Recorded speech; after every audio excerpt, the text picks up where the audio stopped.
And I believe we are live. Let me confirm that with you guys. I'm here. I am live again on the server. Here we are. We're back live streaming once again. It feels great. How are you guys? How's it going? How's things? Gonna try to get everything set up so I can see y'all. See if you. There we go. Now I can see you all. Excellent. Well, hello. Welcome back. We're back on the live stream. We are here in the Brotherland server, and it is Pie Day. I had a pie made, and now I can't find it. I did have a pie that I can top up on my coal. There we go. I had a pie ready. Welcome back. Thank you so much. I'm glad to be back. Yeah, it's been. Ooh, what is this? It's a little baby zombie. It's a little baby zombie. There we go. Ooh, wow, he had a lot of stuff on him. Okay. Welcome back. Here we are again, Brotherland live stream. If you forgot, this is a live streaming channel. I know it's been a while. It's a live streaming channel. This is a Brotherland. It's a server that I run. It's technically multiplayer, so if you want to hop on this server, let me know, and I'd be happy to have you on the server. Also, so we're doing crazy stuff. As usual, I also cover book reviews on here, so that's kind of what I want to talk about today, because today is National Pie Day. It's 3.14. It's March the 14th, otherwise known as Pi 3.14. When last we left this place, we were working on the Sky Village. It's still nearing its completion stage, but I have lost, not motivation. Well, kind of motivation. It's in the detail work now, and I do not have the eye for details at the moment. So that's where we're at with that. So what we're gonna do is we're gonna go press the button of tasks and start working on a task. Hopefully a mindless task, so I can talk about this book. This book is fantastic. I put it in the description. I'm listening to it as an audiobook right now. It's called How to Bake a Pie. Ooh. Now, I think it's Eugenia Cheng. I need to double check that. It's in the description, so if somebody wants to check that, that'd be fantastic. But yeah, it's a great book. It's a look at mathematics through kind of through normal everyday vernacular and explanations. It's quite a good book. So that was a really slow exchange. It's supposed to be much quicker than that. It's a great book. It's written by I believe. See, now I'm gonna check because I don't want to be wrong and say something incorrect. I believe it's Eugenia Cheng, but let me double check that. Yeah, Eugenia Cheng. Yeah, that's the name of the author. It's really good. It covers. I'm trying to. Where do I begin with this? Because this is a lot to digest. Basically, it covers the mathematics of mathematics. She talks about it in her book. She's from England, first of all. So she's got that kind of perspective. But from what I'm gathering, she didn't do a full cover of here's who I am, here's what I'm doing, here's where I'm from. She kind of focuses on math, but she's from England. She studied in Chicago, studied mathematics in Chicago, and so she's talking about the grouping theory. I may be thinking of the wrong thing. The fundamental mathematics through grouping. Yes. Okay. I think that's it. I'm trying. I can't bounce off anyone to make sure that I'm correct, so I'm just trying to say it in my head. Okay. Let's grab a new task. Let's see what we're doing. Uh-oh. What is it? Map village. I know what to do with that. That is something we can do, and it is mindless. Excellent. This is 1. That would be 3. Yes.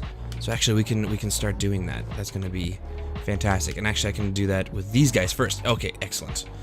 We're gonna put some lines out. Map village. We're working on filling out this map. I really want to do this well. So we're gonna fill out, basically we're gonna put basalt all the way down. And I have a chest specifically dedicated to that. So that will be actually fantastic.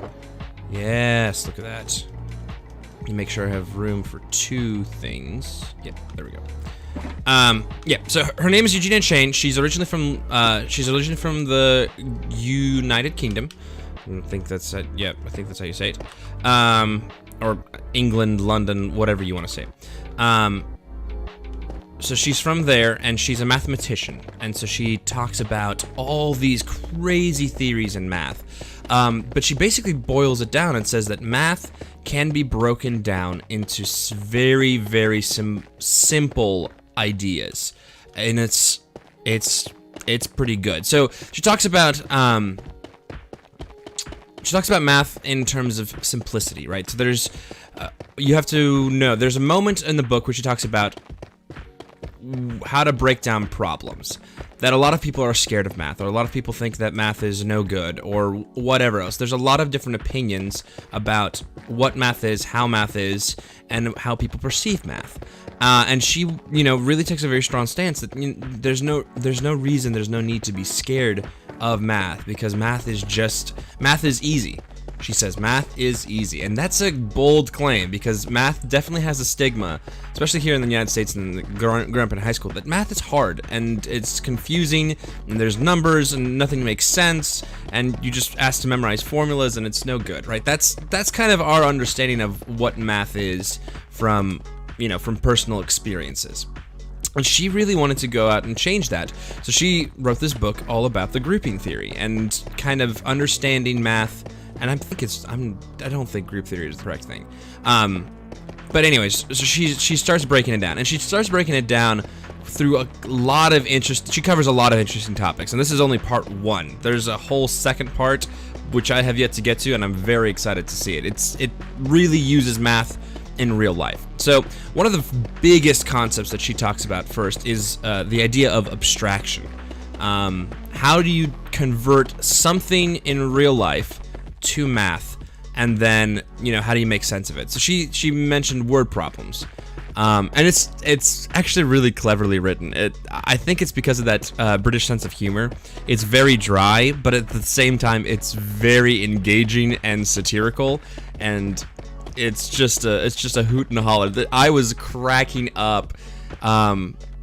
She was basically, and the audio, and the person who reads the audiobook is doing a really good job of it as well. It's very, very clear, very defined. Even with a math book, you can pretty much follow along the big concepts and understand, what's being said, or, you can follow it, no problem.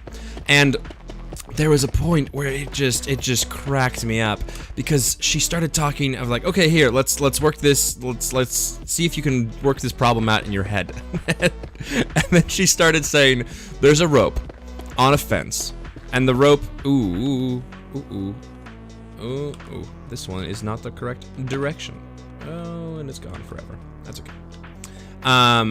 She talked about there's a rope on a fence, and the rope is equally a half a meter on either side of the fence. Now the rope is weighed exactly the same, and there's a monkey on one end of the rope hanging from the rope, and then there's a monkey holding a banana on one side of the rope.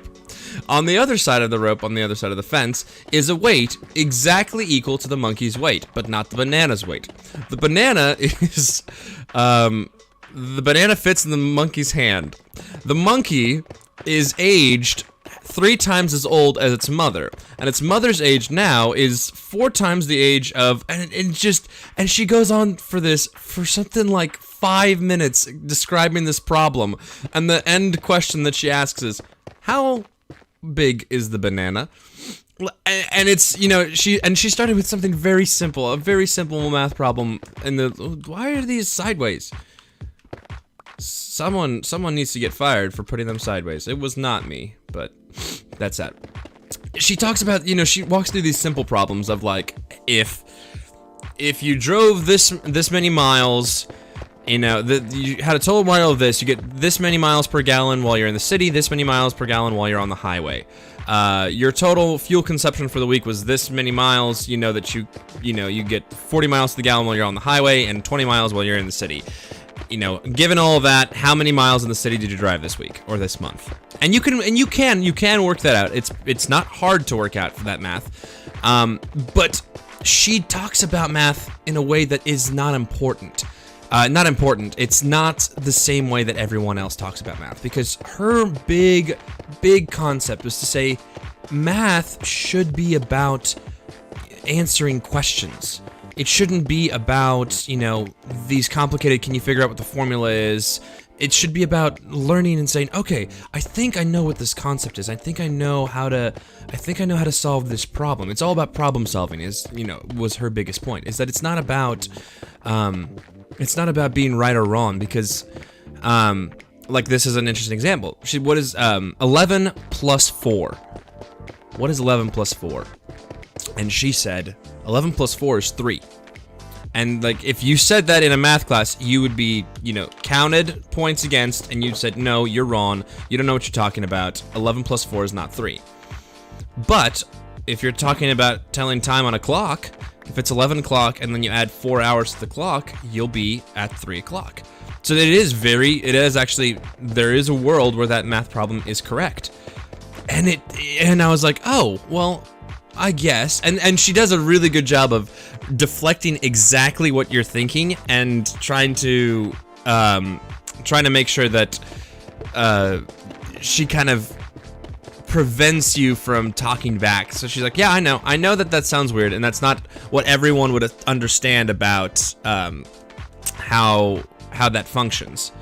Like, that's not 100% accurate, but that is still a way to think about math. It doesn't necessarily have to be in this moment of the, like, it doesn't have to be such a simple answer, because there's another moment where she talks about geometry.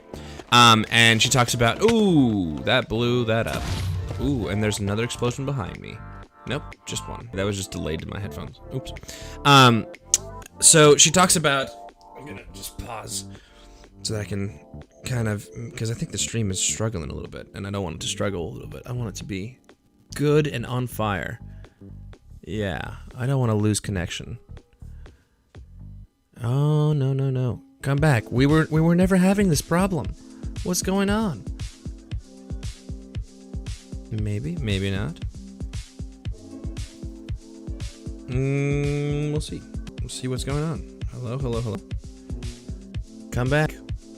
What do you mean you're not receiving enough connection?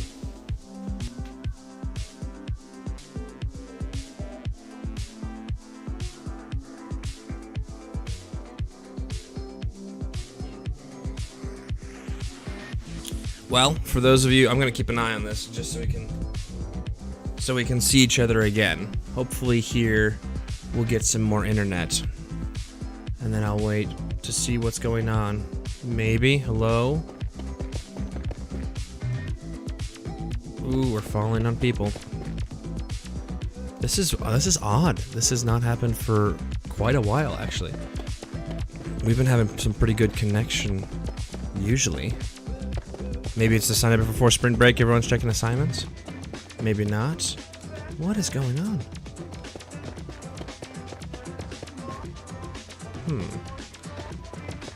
See, but I'm hearing music just fine. I need to resolve this issue.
see.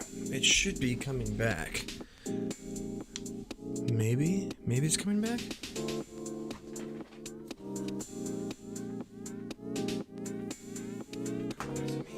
Come back to me. Come back to me.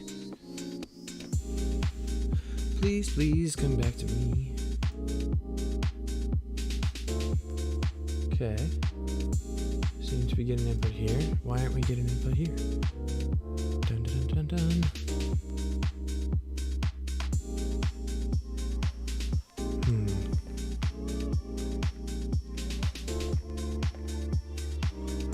What in the world?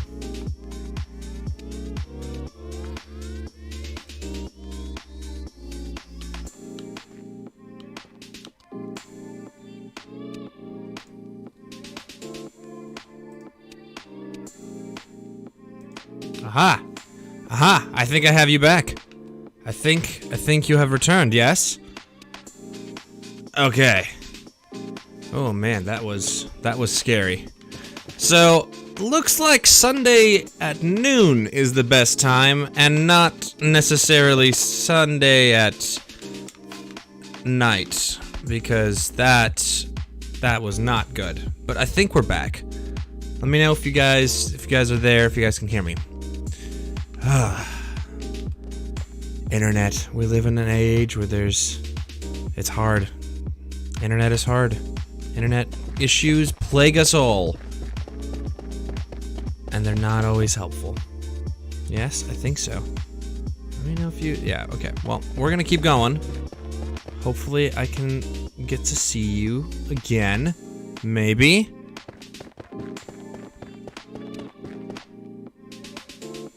Yes. And it's back to being bad. To being okay. Okay. Well, what's going on?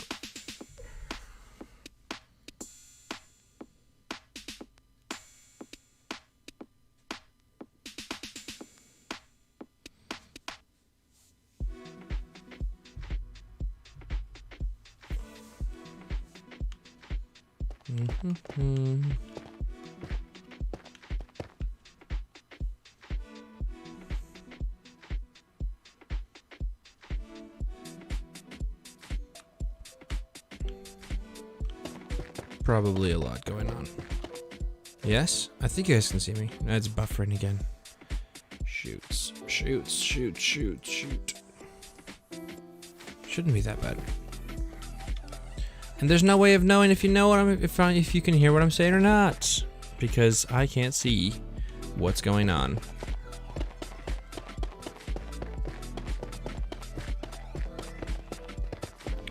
Well, maybe through the choppiness of it all, you'll be able to see, possibly. I think so.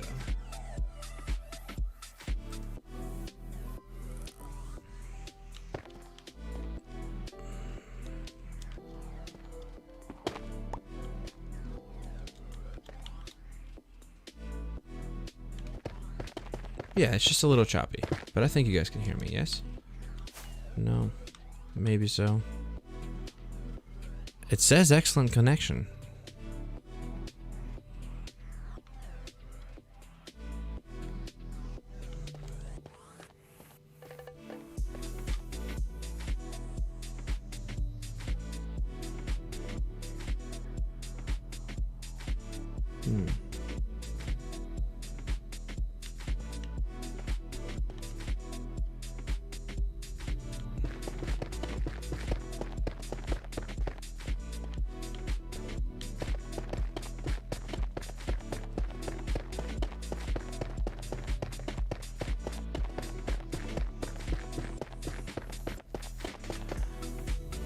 Well, let me talk, and then I'll, you know, we can figure things out as we go. I don't know. I really enjoyed this book. I thought it was really interesting to hear about how math works, how math functions, the abstraction of math, and there being several correct answers for something that is not necessarily 100% correct. So, like, the idea of adding 4 to 11 is equal to 3 because of the clock. That's still a right answer in mathematics. It's just not 100% right if you're thinking of it arithmetically. But that is still correct. Just as the same thing of geometry. Initially, it was the idea that you understood that parallel lines, if they're at parallel lines that intersect a third line, there's a rule that if there's 3 lines and they're all straight, as long as they all have different angles, they will eventually form a triangle somewhere on the plane, and then you'll be able to see that triangle somewhere on the plane. And they said that if they're at the same angle, though, if they intersect one line at the same angle, that those 2 lines will never actually meet. And they found a way to disprove that because they assumed, well, isn't that an obvious rule? Why do we have to, you know, create that? Why do we have to create that rule? If it's very obvious anyways. And so they kind of tried to test it, and they found out a way they can break it. So if you do that same, if you try to run that same test while you're on the outside of a sphere, say, those 2 lines, while they may be parallel at one moment, will actually still become closer and closer. But at any given point on a sphere, they do appear parallel. Like, for instance, the lines of latitude. Those lines of latitude are exactly parallel with each other. They're an equal distance from each other, and they cross the equator at the same point. But if you were to extend those lines all the way out, eventually they do meet at the pole, so they do intersect, so it does actually form a triangle. And I thought that was really cool, that they found a way. And the same thing, if you take the bowl and invert it upside down, that's the same thing that's going on there, is that they will also cross in the middle of the bowl while still also remaining parallel. And I thought that was pretty neat. And I believe I've lost everyone, which is fine. I was gonna say, I'm considering jumping over to Twitch for these live streams and saving the YouTube channel just for videos and video interactions. I don't know if anyone can hear me. I hope people can. So that might be something that we continue to look for in the future, is different solutions to this, because I think this on Twitch would be much better and easier for you guys to stream and to watch than it would be on YouTube. But I do like the fact that YouTube will save the videos, but maybe my computer can handle watching these videos, recording them as well as streaming them. Maybe I just need to start a new stream.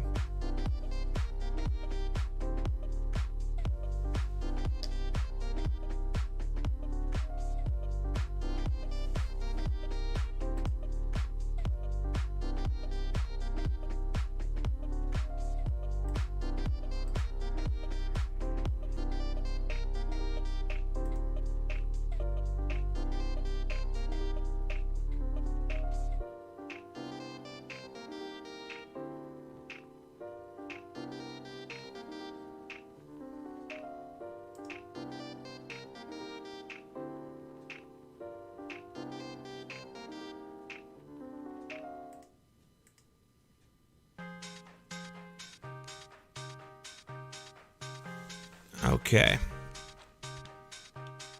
I think this is better. I think so. I think we're now finally back up to snuff. Possibly. Yes? Yes, I think we're back. I think we may be officially back.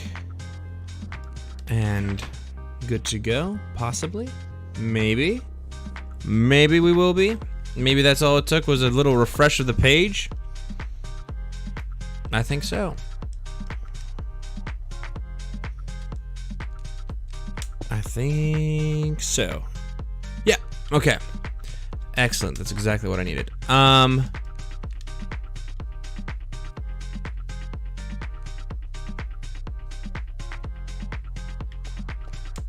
So, as I was trying to say before, so rudely interrupted by this, by the struggles that are the internet and existing in a world where everyone is now trying to be online. Let me just, like, yeah, I can definitely say that. It is very, very difficult to exist in a digital world where everyone is now online and trying to be online. Because that's just... It's so challenging when everybody's trying to be online and everyone's trying to do exactly the same thing, either stream something or watch something or communicate with other people. It becomes very, very challenging to do that effectively. We don't have the infrastructure to keep up with something like this. While we're trying to make this accessible and affordable to people, it's still very hard for that to happen. But we're slowly getting there, right? And that's this book that I was trying to reference. I want to boil down to the main point. The main point, we're just collecting basalt right now because we need to put that and convert that and then put it out, right? That's what we're doing. So this book by Eugenia Cheng, she really breaks it down into talking about logic and talking about critical thinking. And that math is just that same thing. It's just logic and critical thinking. And all you're doing is you're breaking a problem down into its core essentials and you're figuring out what needs to happen and what needs to go where. And that is all that math is, right? That you can abstract a problem. You can take a problem, a word problem of whatever's going on, and you can simplify it down to its basest nature, to where you can throw away any unnecessary information. And you can keep doing that and go farther and farther and farther down the line until it becomes just the most simple thing that you've ever seen. That is, I mean, that's in essence the core of what mathematics is. It's just slowly breaking things down until you can manage it and you can create a problem, a word problem or some sort of thought experiment, and then you can use that math to solve it. And there's a bunch of other concepts as well. There's abstraction, which is taking one concept and turning it into a different concept, right? So you take a word problem and then you convert that word problem into a math equation. That's one method of abstraction, is by doing that. Another method of doing the same thing, oh, it's all in the chest, right? It's all filtered into the chest. That's why. I was like, why don't I have as much? So you can do that. That's how you can abstract math. You can also generalize math, and that's another really interesting one, is to take something down and then to break it down into its further components. I think you're still filtering. Yeah, you're still filtering. So I'm gonna keep at this for a little bit until I get more in my inventory. You can also do generalization. So that's taking things and being less specific with them. So the example she used in the book was taking a square and breaking that square down, because you can do that. You can take a square, and the square is something that has equal sides and equal angles. And then you can generalize and say that is a square. You can generalize that and say, okay, well, the shape just needs to have four of the same side, but the angles don't all have to be the same. And then what you end up is you get a rhombus. You get all the sides are the same and two of the angles are the same. And then you can simplify that further and say, okay, well, we don't need all of the sides to be the same. We just need two sides to be parallel. And that turns into a trapezoid. And then you could break it down further and say, okay, well, maybe none of the sides have to be, they don't have to be parallel anymore. And it becomes a quadrilateral. It just becomes a shape with four sides and four different angles. And then, you can break that down, but you can see that track path of how and where you got to that point. And I think that's really interesting, how you can break down a problem into the general categories and just get general shapes of that. I also I thought in terms of what was on it and what was really good with that. One of the ones that they talked about in the book was the idea of, to relate it back to Pi Day, because it is 3.14 today, and that is the irrational digit of pi, which is used to measure circles and get your results on how pies are constructed and made, circles. How to measure circles, what to do with circles. Are you familiar? One of my favorite jokes about pi, right? They say pies are round, but I know that pies are square. which is a little math joke there for you, because the way to measure the circumference of a circle is pi, or the area of a circle is pi r squared. I love that joke so much. It is one of my favorite. It's my favorite little dumb math joke. But that's pi, right? We're talking about the mathematical digit of pi, not the actual pi. But what I like about this book is that she goes into details on how to bake pie, and she breaks down these really complex mathematical concepts into baking recipes or cooking recipes. And her, like, at the start of every chapter, she introduces and talks about, oh hey, here's how I make pie, here's how I make this thing, here's how I make that thing. And then she relates it to math and says, okay, well, you know, if you think about it this way, this is the same thing, the same concept can be applied to math, and, you know, baking is just the same thing. Like, for instance, I think it was experiments? Because she talks about conditions and the correct function for them, that sometimes, you know, it's best not to do an experiment because the experiments aren't necessarily, they're not necessarily the best type of experiment. Like, you wouldn't want to go experiment how deadly a disease is by releasing the disease to the public and then seeing how effective or ineffective it is. That would be immoral and irresponsible. So you shouldn't do that. Whereas another experiment, by saying, oh hey, I'm interested to see if this placebo works, then there's different conditions, there are different experiments that you can and can't do depending on the context. And I thought that was really interesting. I was like, oh, I never thought about it this way. There's a lot of moments through reading this book where it was a lot of, oh, I guess I never thought about it that way. One of my favorites that she did was the transitive property. If you're familiar with that, transitive property says that if A implies B and B implies C, that means that A implies B, or A implies C. And I thought that was it's a funky concept, right? That's saying that, I also am a nerd about this stuff, so I always geek out when I watch or do stuff with math, especially general big concepts. Like, yeah, nobody wants to do computations. I mean, there are people who love to do computations, but I'd rather, and I share this view with her that she has in the book, is that I'd rather set everything up and know that I figured it out than do the number crunching computations. Just because that's not, I don't know, it's not 100% the same thing. If you're setting up the problem, that means you've used your logic, you've used your, critical thinking, you figured out how to do that, and then, the answer, you can write it out in formulaic form, you've abstracted it, and then now it's just computation, and then after that, it's not as fun. But that's just my opinion. It's just my opinion on that. Another really good point in the book was intrinsic versus extrinsic thinking.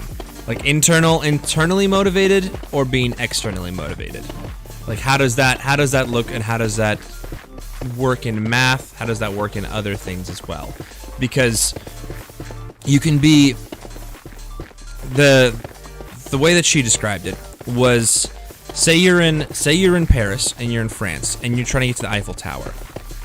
Right, you can get there one of two ways. You can open up Map Finder, like MapQuest, and then walk to the Eiffel Tower following the direct route. You will be going, you know exactly where you're going, you know your destination, you're just getting there because you didn't want to see it.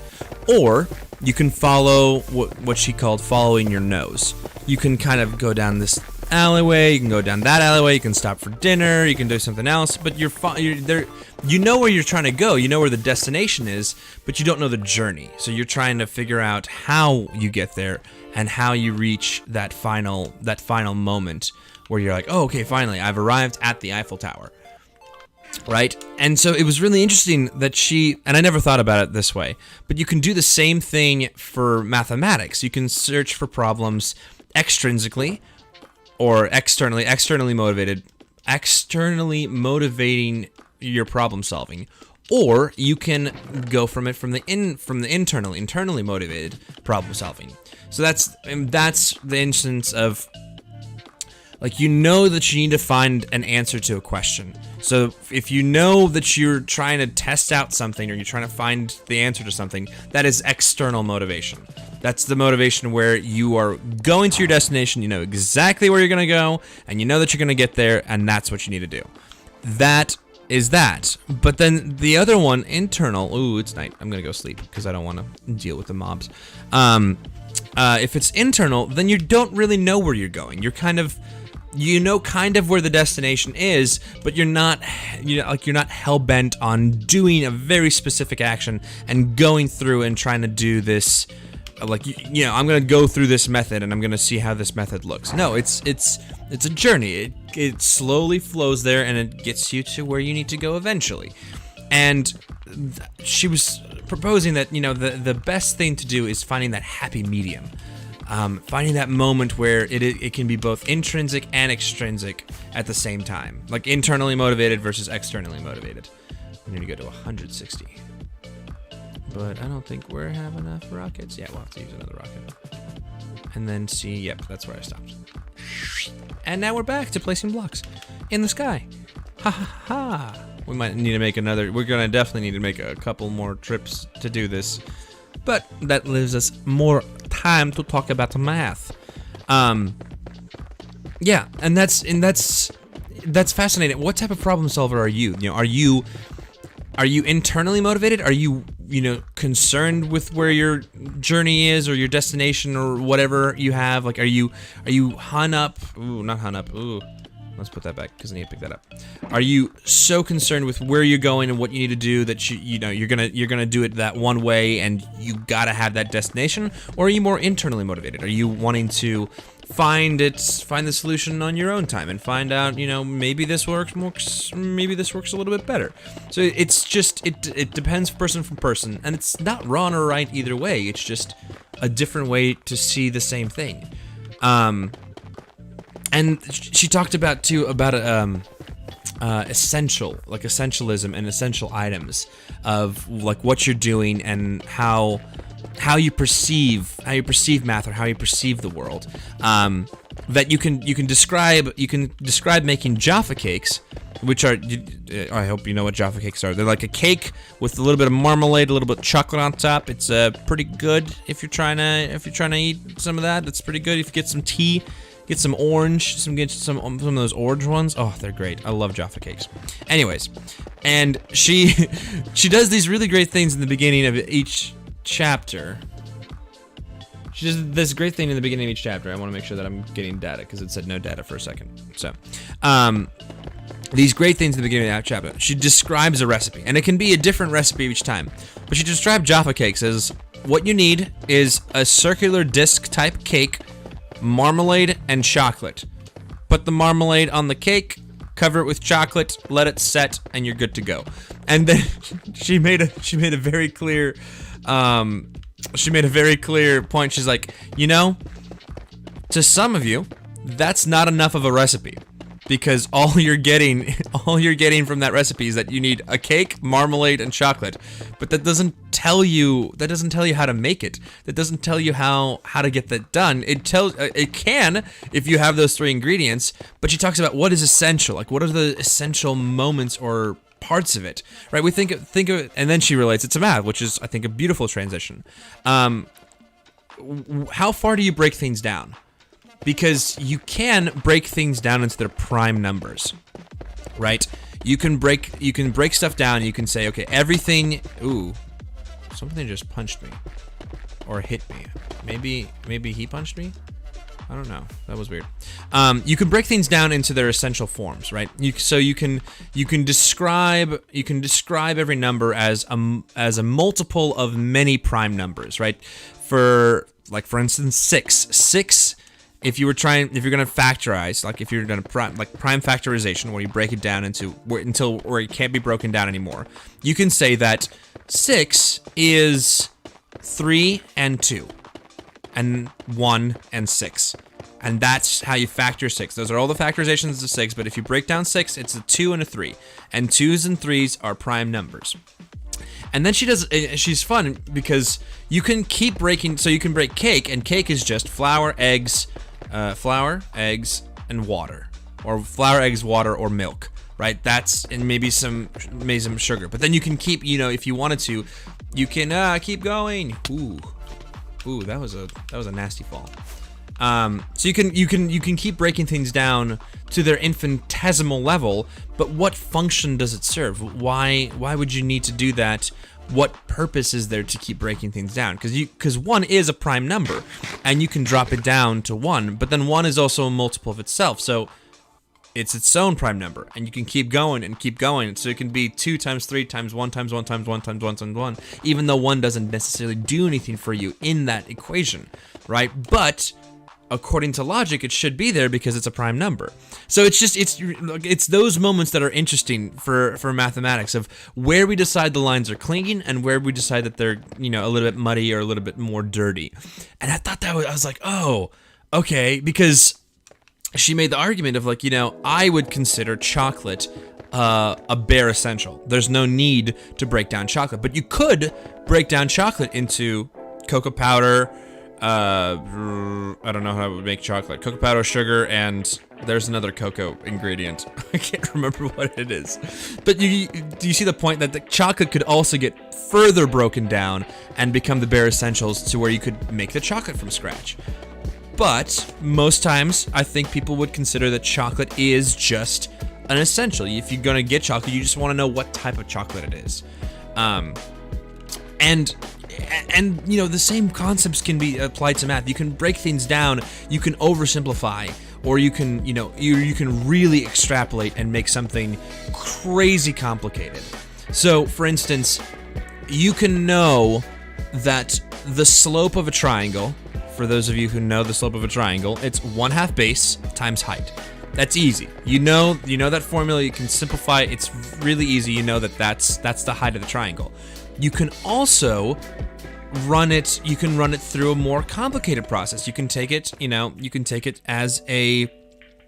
as all the area underneath the line of the triangle, the hypotenuse of the triangle.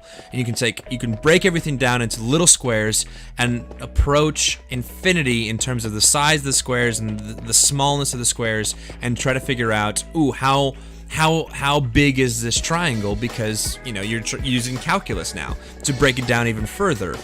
But if you derive calculus, if you derive that line and you prove it out, it actually does come out to being 1/2 base times height. So I think that's really, that you can complicate it or you can simplify it, but as long as the answer is relevant to you and you're getting what you need from that answer, that's all you really need. Just the same thing as when you're making a Java cake. All you need is that cake, you need the marmalade and the chocolate, and that's it. Everything now, if you need to know how to make the further things, then investigate the further ingredients and break those down. I love math, so I could follow this book pretty easily. But I thought it was really interesting that she related it to baking and kind of talks about how math shouldn't be scary. We shouldn't be afraid of math in general. We should be watching it and enjoying what comes out of it, because all it is it's a way to search for answers and to find the meat of the solution that you're working for. Because all you're doing, math is supposed to make things easier, not make things harder, and that's really interesting. I don't know. I really enjoyed it. If you like baking, if you do that, absolutely check it out. But yeah, we're talking about the book How to Bake Pie by Eugenia Cheng. She's a math professor from London, and it's fantastic. The other part of the book that I really enjoyed, while we lay this basalt down, I really enjoyed, she kind of pulls some, right here at the end of the end of part 1, which is as far as I got. The end of part 1 really talks about kind of that we as humans, one of our gifts as humans is that we are illogical, and that we should be proud of the fact that we're illogical, because logic doesn't actually get us as far or as like into the world as possible. And immediately my skin started crawling. I was like, what do you mean? Wait a second. What do you mean? I like to think I'm logical. I want to, you know, I want to use logic all the time. I want to, you know, justify what I'm doing and say, and be able to follow a process. And then she brought up a really good logic problem, where it's a logic proof to define why ruling democratically is flawed in its own existence. And I was like, when I was reading, I was like, okay, I'm screaming on the inside, but I want to prove you wrong. So go ahead, make your argument. And one of the really good arguments that was made was about this. Holding on to beliefs, right? If the population, if the rulings and the laws are made off of the population and what the population believes, then you're always going to have a problem, because not everyone's going to agree. And even if everyone holds true to their beliefs, according to the law of the transitive law, I will get, let's circle back. So let me talk transitive law, because I thought there were some really interesting examples, and then we'll talk about the why democracy is flawed in a system as a logic problem. The transitive property, if you don't remember from high school, or if you've never studied it, the transitive property can be written as follows. If A is true, if A implies B, if A blank B is true, and B blank C is true, then A must mean C. So the example she used, if A is larger than B, and B is larger than C, then it follows that A is larger than C. Would you agree with that? Because it's a really interesting point. It's a really interesting discussion once you accept transitive nature, right? And I was like, okay, yeah, I know that rule. That's from school. Yeah. If A implies B and B implies C, then A implies C. No problem. She goes, okay. And it's great, because you know that she's listening to you, and you know that she's a PhD mathematician, so she knows what she's talking about. And so she'll find it, and she go, okay, cool. So we've accepted that A implies B and B implies C, and that means that A implies C. So let's relate it to a person. Let's make A, B, and C all people. If person A is taller than person B, and person B is taller than person C, would person A be taller than person C? Yes, that makes sense. If we'll say Aaron is taller than Burr, who's taller than Charlie, it follows that Aaron is taller than Charlie. I was like, yep, no problem. Okay, so they said if A, because you can put anything in there for that transitive property. It was like, okay, so if Aaron is older than Burr, and Burr is older than Charlie, does it follow that Aaron is older than Charlie? I was like, yep, still following, still on the same page. Okay, if A is smarter than, no, what was the next one? Oh, the next one was great. It said, if Aaron is best friends with Burr, and Burr is best friends with Charlie, therefore it must follow that Aaron is best friends with Charlie. And it was in that moment where I was like, well, that's not necessarily true. That doesn't make sense. And then she said, okay, well, if Aaron is married to Burr and Burr is married to Charlie, again, I'm giving them names. It wasn't originally named in the book. If A is married to B and B is married to C, it must therefore follow that A is married to C. And I was like, wait a second. No, that doesn't work. You've changed the rules. And then I was like, oh wait, nothing in the argument had changed. But we did say that the transitive property always worked. We did say that if A implies B and B implies C, therefore A must imply C. And I was like, well, now you've ruined it completely. And then she threw out another thing. It was like, okay, well, what if you think of those three variables as places, right? They're physical places in the world. And we'll say if A is east of B and B is east of C, does it follow therefore that A is east of C? And I was like, I mean, I think so, but maybe not. And then immediately after that, she goes, "Don't worry about it. It's okay. I've had these same questions, and you're supposed to get stumped, and you're supposed to have a crazy realization moment." And I thought that was really interesting. And then she kind of like brought up some arguments of like, well, you see, it doesn't work if they're friends. Like if A is the friend of B and B is the friend of C, it doesn't imply that A is the friend of C, because you're not friends with all the friends of your friends. Like it doesn't work that way. But according to transitive logical problems, if you listen to the logic of the math, it's sound. It should be, oh hey, A should be the friend of C, because logically that argument absolutely makes sense. And that was one of those moments where I was like, that's fascinating. I didn't think about that.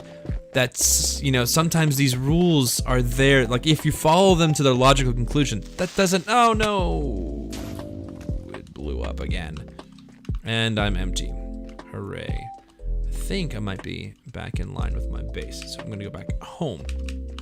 But I thought that was, no, I'm not. Oh, I'm a little off, but that's okay. Yeah, so that was a really fun, it was a fun logic thing. A logic puzzle, a logic brain teaser. I was like, that is true. I guess it doesn't always necessarily imply that, if A implies B and B implies C, that doesn't always mean, where's my portal? There's my portal, there's my hole back down. There we go. Right? So that was one of those, and there's moments like that all through the book. And it's really fun to see how that works, and to see a novel approach to math, because math doesn't have to be this scary, dark, non-welcoming place where all you're seeing is, these rules and regulations of you have to do math this way, and if you get the wrong answer, you're wrong.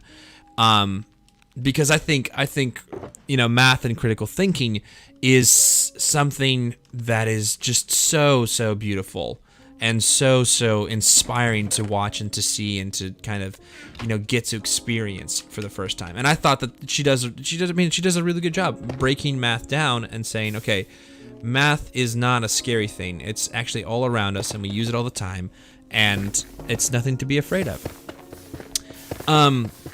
Another concept in the book that I really enjoyed was it abstraction of the math or methodology? It's about baking too. So there's a lot of fun things. I think in the beginning it was talking about baking and baking pies and like baking cakes and other things. There was a fun thing. It's not good to drink and drive. It's dangerous. You should never do that. That's absolutely not okay. But it's a lot of fun to drink and bake. Drunk baking is amazing. Drunk driving is illegal and not okay. Ooh, yes. If A is married to B and B is married to C, then B is married to two people, and that's where the error lies. Actually, that was another fun. You can absolutely see it that way. If A is married to B and B is married to C, then B is married to two people, and unless you have polygamy allowed, that's not, that's not good. What actually is most likely to be true is that A and C are the same person. That if A is married to B and B is married to C, and you only have one person married, then A and C are the same person. And that was another thing too, because she talks about yes, the rule is broken here, because that's where the logic breaks down, and it doesn't follow that anymore. And it can be done in math, and that's actually one of the things she talked about in math in terms of axioms and axiomization, which is the idea of breaking things down into their essentials and creating rules that function in a system, right? So, for instance, you cannot have, and this is great too, because she's talking about, okay, yeah, I'm gonna nerd out a little bit on the math of this, right? So we know that you can have the square root of any number, but the square root of any number is sometimes irrational, which is pi, right? Pi is irrational. It's a digit that goes on forever and it never repeats. It's 3.14159 and so on and so forth. People have memorized it. It's a fun number, right? But it's irrational because it cannot be written as a fraction. That's what makes it irrational, is that you can't write it as a fraction because it just consistently repeats. Or, yes, I think so. I think that's correct. I'm not a mathematician. Don't take my word for it. I'm not teaching school, so watch out. Right, so that's, it's irrational. And, like, another instance of an irrational number is the square root of 2. You cannot, it's 1.413, I can't remember what it is. But it's an irrational number because it constantly goes on forever and it doesn't repeat. It continues. It persists. And she talks about that, and then she talks about, okay, well, we have that rule that it can be irrational, and then we're saying that's okay. But you can't take the square of a negative number. That's not allowed because there's no such thing that exists and you can't multiply anything times itself to become negative. And it's a really interesting thing that she does, because she starts building with the basics and then builds up to the more complicated stuff by saying that yes, any number times itself is another positive number. But if you take a negative number and multiply it times another negative, so a negative times a negative is a negative, and we make that a positive.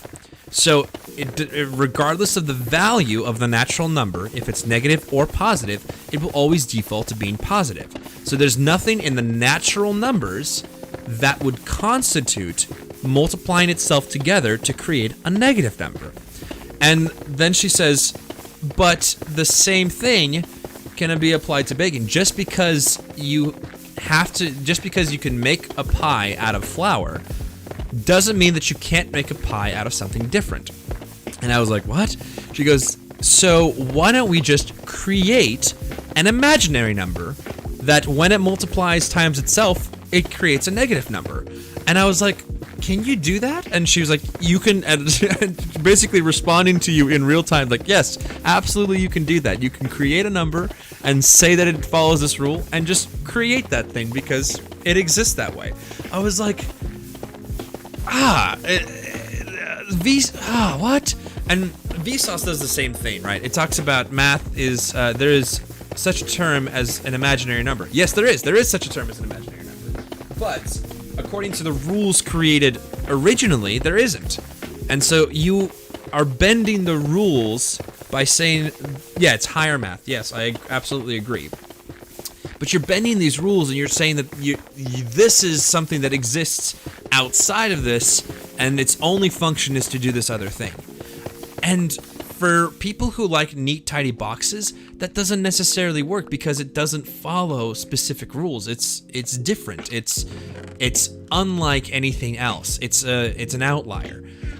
And math is beautiful in that way that, just like a beautiful, delicious pie, you can create things you can experiment, you can throw different things in there that weren't in the recipe book, and you can create something completely new that will still be tasty, still be delicious, and still, make your guests happy. Just because it doesn't satisfy, she related it, again, if you're a foodie, this is a great book, because I was driving while listening to this audiobook, and I got very hungry listening to this audiobook about how math relates to baking and pies and food. I was very hungry, very starving by the end of it. I was like, ugh, I just want to eat and, listen to this book. I want to eat a pie. I want to eat a pizza. I want to eat a pie and a pizza. That's what I want right now. But, can't have that because I was driving. I mean, I guess I could have taken a slice of pizza. I could have bought a slice of pizza. I haven't eaten pizza. It's National Pie Day, and I have not eaten pizza or pie. I'm a fraud. All I've done is listen to mathematics on pie. Yeah, that's why I was late. That's why I was late setting up the stream, just because. Well, yeah, because I was hungry. Hungry. I'll go. I should go. I'll go get pizza. Pizza will be great. It'll be delicious. We're gonna break this pickaxe, aren't we? We're gonna have to fix that. No, it's and her humor is hilarious too. It's that dry British humor, and it is just. This is a hot take. This isn't necessarily 100% accurate, but this is something, that I'm gonna throw out there. I think British people are funnier than Americans. I'm gonna say that. It's a controversial subject, maybe, for some of you, maybe not. But I legitimately think British humor is top notch. I recently watched an episode of Black Book. It's another British sitcom, funny TV show. It was very good. Humor's on point. It's dry, sarcastic. It's witty. It's clever. It keeps going. And the same thing, reading this. I reviewed a book earlier. I think it was earlier this year. Yeah, because I started listening to audiobooks this year. So earlier this year, we listened to Mythos by Stephen Fry. Also British. Also hilarious, very engaging, very good content, and genuinely funny from time to time. I was like, this is great. Listen to this book, and then eventually, I didn't know, because the last name, I think, to me, implies a different nationality. And when I listened to it, I was like, oh, she's British. She got the British humor. It's great, perfect. I was like, this is exactly what I needed. I was like, okay, cool. This is, so, yeah, I don't know. I think there's just, maybe it's the style of humor. I think here in the States we have a lot of slapsticky humor. It's more about like body language or body humor or whatever things. Like it's that kind of humor. And while that is funny, I don't know. Maybe it's just not my vibe. Maybe that's what it is. I really enjoy listening to these British audiobooks about math and mythology that have a funny, cute little narrative going along with them, and they're snarky with you and. They know what you're thinking ahead of time. Is that what's going on? Do British people know what we're thinking faster than we know what we're thinking? Or is that because America originally came from Britain? Is that where they're tuned in and they know what's going on? Oh, that might be it. That might be the answer that we're looking for. They may just be maybe because not all Americans. Okay, this is generalizing. This is. Let me rewind. American culture came from British culture as the start of the. I'm gonna put the shovel down because I'm digging myself a hole and I'm gonna pile some dirt and crawl out of there pretty quickly. And I probably lost a bunch of you because I don't know. Maybe I didn't. Who knows? No, so I think, yeah, I don't know what it is. I definitely am a huge fan of British media, British humor, British comedians. They're great. They're fan. It's probably nighttime. Let's see if we can sleep, maybe. Yeah, we can. What was that? Pudding? Profiling. Yes, profiling. The book is not necessarily all about baking as well. There's also, they talk about puddings and like shepherd's pie, which isn't necessarily sweet. So it's not sweet. So they actually give you, recipes and tell you how to make it. So if you're interested to know how to bake pie, it's a good book for, learning some recipes on the side as well.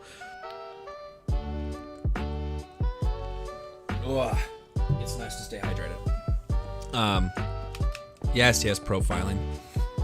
It's okay. I don't mean it. I love all people. I'm not actually. I'm just saying I like British humor. I think it's hilarious and I think it's pretty good. Now, is there? Okay, well let's relate it to math. Okay, just because I'm on a roll right now.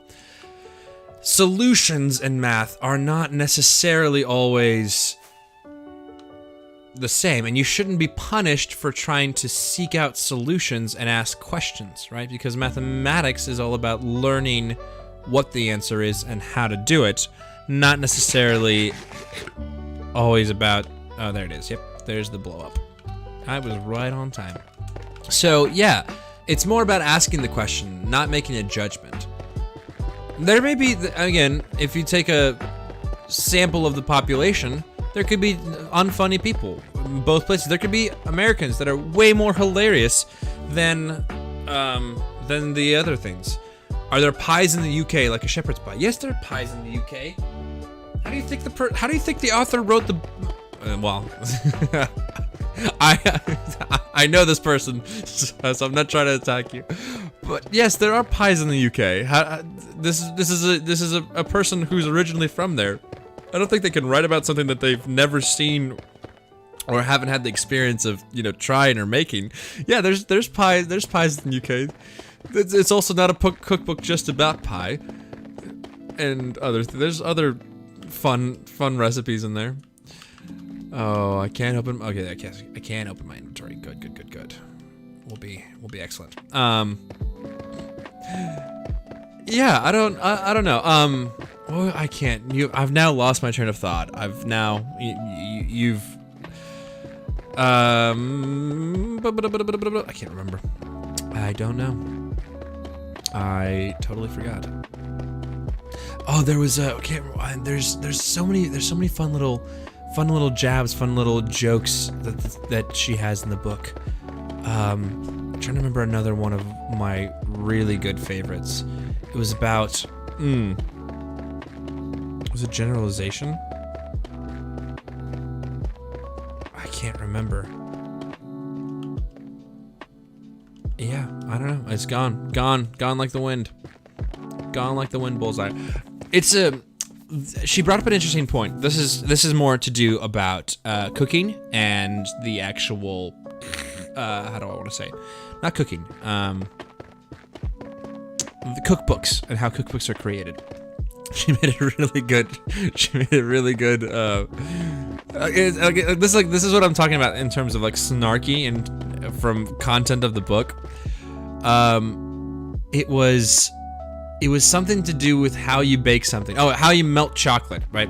That most of the times not most of the times. It tells you to melt chocolate, and it'll say, in order to melt chocolate, what you need to do is you need to put the chocolate in a bowl, put the bowl in a pot of warm water or boiling water, but then not let the bowl that the chocolate is in touch the bottom of the boiling pot. So the pot with the boiling water, there's a bowl with the chocolate in it, and it's melting the chocolate, but you cannot let the bowl touch the bottom of the pot that it's in.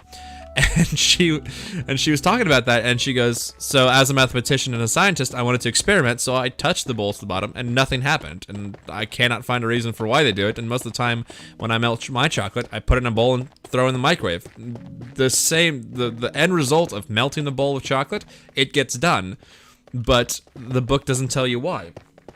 And then she made a snarky remark about how, well, we all know that having knowledge gives you power, and I'm assuming that these people in these cookbooks do not want you to have power, so that's why they're deliberately keeping it from us, so that we don't feel empowered, and so we keep buying their cookbooks.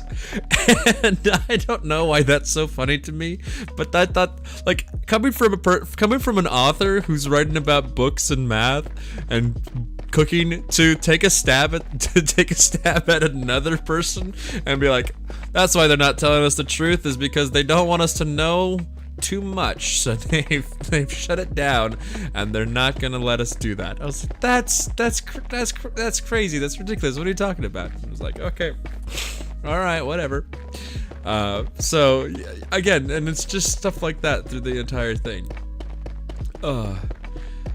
Which, okay, where was it again? I was told I was gonna circle back to the democracy. Yes, democracy, and why it doesn't work. Why logically it doesn't work.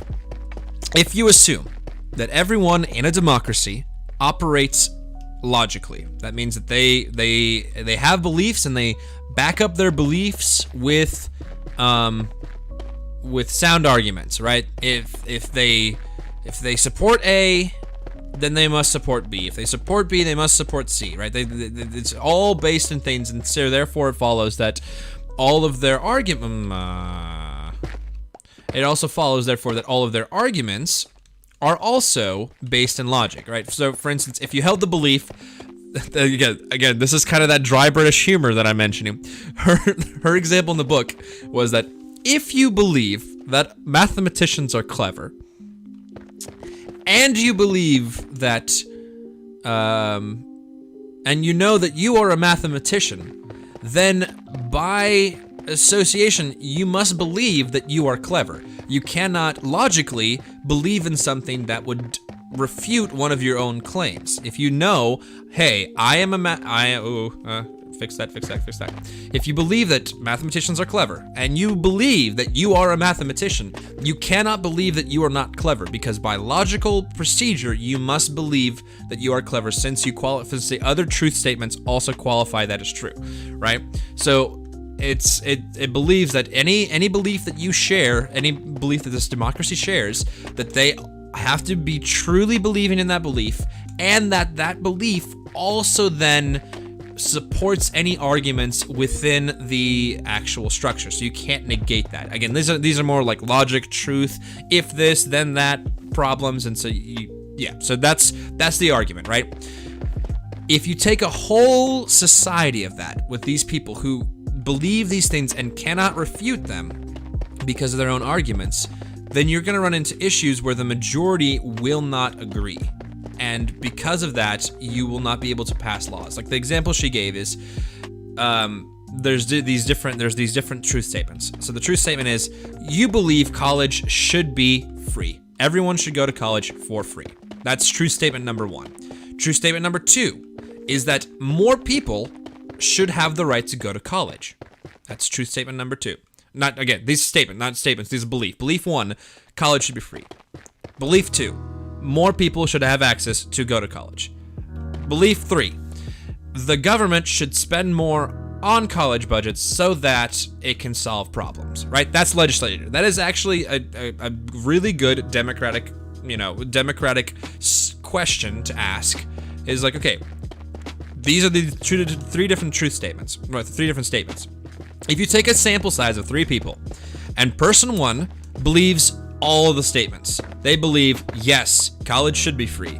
Question number 2, should more people be able to go to college? Absolutely, I believe that. Should the government spend more so people can go to college? Absolutely. Those are 3 beliefs that one person in this society has.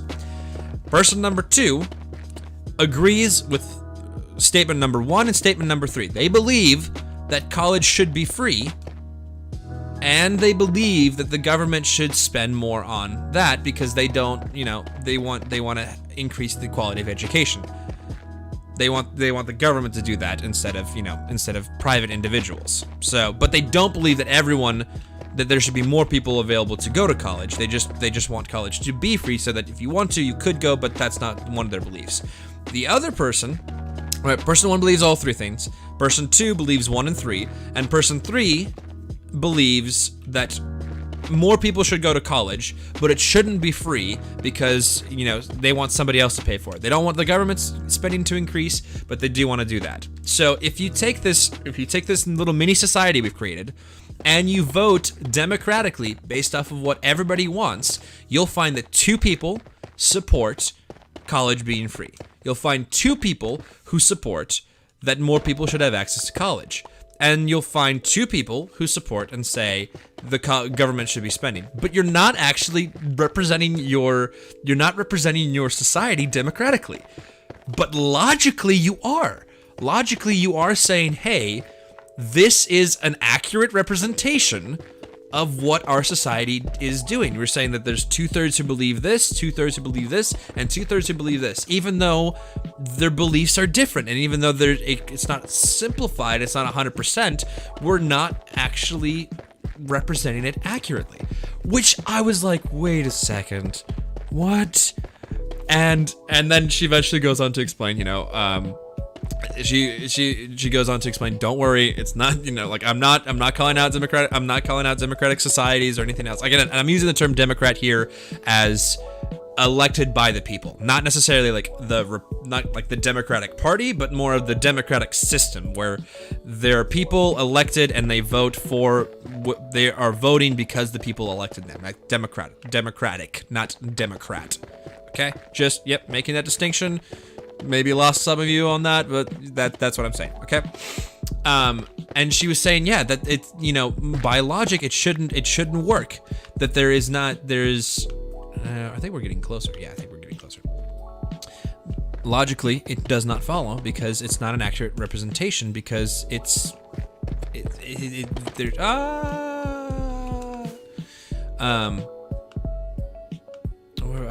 lost what I was saying. I fell out of the sky and my brain fell out of my head. But I'm okay. Yeah.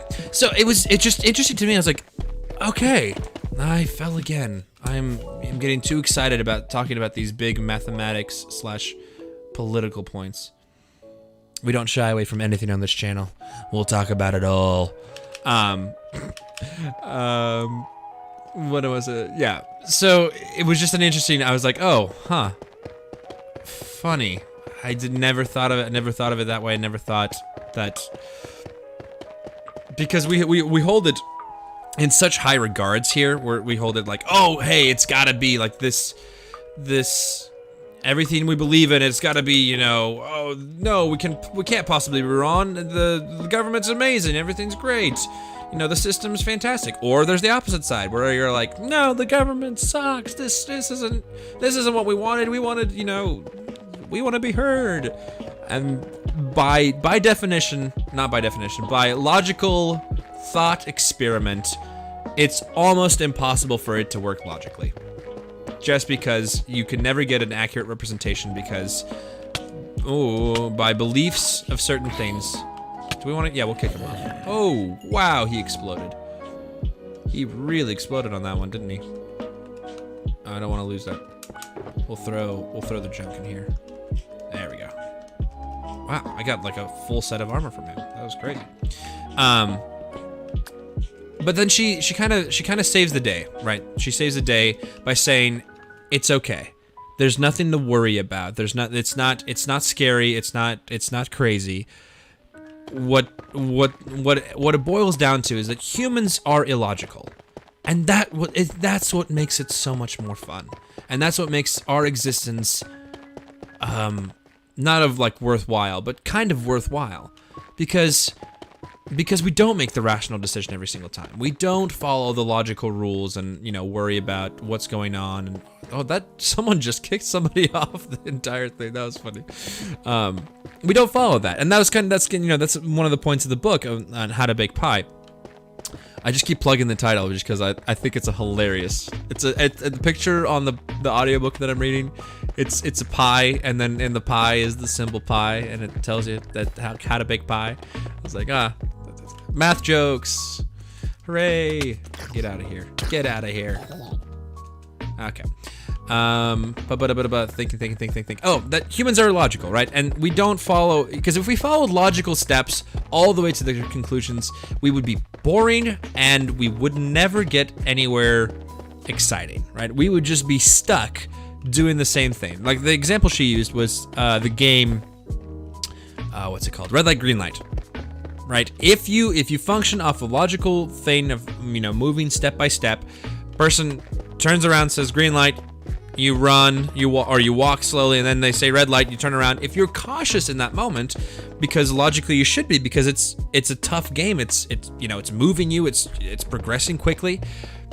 If you're doing that, then yes, logically you're not gonna be as fast as the people who aren't afraid to break the rules, who aren't afraid to try to go out quicker and, you know, do all these things at an they're taking risks. And that for me was really interesting. I was like, interesting, we're not 100% logical creatures, because there's some things that you can't explain. There's some beliefs that you can't explain, like the belief in love. You can't quantify that. It's a grander concept than just, oh, hey, I believe in love. Well, what does that mean? Can you quantify that? What's the logical argument there? You know, and so this is especially interesting coming from a mathematician, right? From a mathematician who wrote this book, getting an argument to say, hey, it's okay. Category theory, not group theory, category theory. I found it. That's what she specialized in, which is more about breaking math down into its general shape, not necessarily to its exact shape. yes, we should be logical. Yes, we should use critical thinking and critical, like, solving skills. But we shouldn't just rely on that, because we're not that simple. We constantly, we're constantly exploring. We're trying new things. We're being bold. We're being ambitious, and that's 100% okay. And that we should be able to do that, because that's what makes life of so long. That's what makes. Well, the quote is, that's what makes calamity of so long life, but that's what makes life so worth living, you know? I don't know. I think this book is great. I can't wait to read part 2. Get the second. No. Every single time. He always blows up 4 of my stuff. No. Okay. So I will, next week we'll be covering then part 2, because I want to cover part 2 because I think it's going to be fantastic. We might cut it short here today a little bit. We might cut it off here at 8 just because my pickaxe is done and I'm almost out of materials for this. But then we'll continue doing this. We've got 4 more lines to do, so I might spend some time just gathering extra resources to do this. Also, for anyone joining in, I might switch to Twitch. So if that's something you want me to do, let me know. Or if you would prefer YouTube, let me know. I just feel like a Twitch platform would be easier. It won't save like on here. I mean, I can mess around and figure out if it's gonna save on Twitch. So if that's something you want me to do or just want to see me do, let me know. We're in a new season. I was very busy this last month, so it's been very, very stressful, very stressful. And so now we're not as busy, so it's pretty good. What's Twitch? Twitch is a streaming platform, it's a platform exclusively for streaming. So YouTube is you can watch videos and you can watch playbacks, and so like this will come up and be available on the channel probably in the next day or 2, so you can rewatch the entire stream with all of the laggy excellence there in the middle. But Twitch is specifically designed just to stream content. So it is something where you can tune in and you can watch it, but then after it's watched, unless it's been clipped by the creator or other things like that, it will no longer exist. So that's what Twitch is.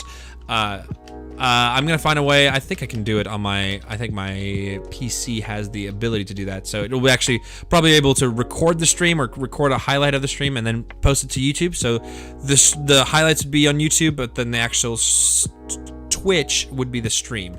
I don't know. Let me guys know if you guys want to see that and if that's something you want to have. Oh, where did I fly into? Did I fly? Oh, I did. I flew right into our imaginary sheep pen. Also, coming up probably here in the next, well, not next couple of days, but soon. Okay, where is it? Oh, there it is. Okay. Soon, we're going to be switching over to, I'm going to figure out a way, but eventually I'm going to move this over to the computer version, the Java, the Bedrock version on the actual computer, as opposed to the version here on the Switch. Because right now I'm playing on the Switch, which is great, and it's working really well for me. But I kind of want to see how my computer will run it, and I want to put some shaders on for you guys, maybe see the world, maybe do a little review of the world in a different style. So let me know if you guys want to do that, if that's something you'd be interested in as well. Yeah. I sorely missed math after listening to that book. I listened to it and I was like, oh, that would be so much. That would be great. I want to do math things again. Oh wow, that's full. Okay. I don't think I really need any of this gold stuff. What is this? Feather falling? Nope. What is this? Power? Nope. Wait a second. I thought I was storing bows over here. Sounds like something from Dr. Seuss. What do you mean? Curse of Vanishing, Unbreaking. Maybe. Punch. Yeah, we'll keep this. We'll keep it for now. Keep it for now. Yeah. I'm also bouncing some ideas around for the next season of this. So that'll be really interesting. That'll be. I have to practice my what's it called? My Cockney accent. Because I have a project coming up and I need to sound a little bit more Cockney.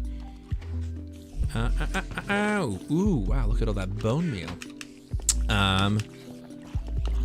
Okay, wait, what are we doing? We're gonna take a little bit more, no, we'll probably call it here.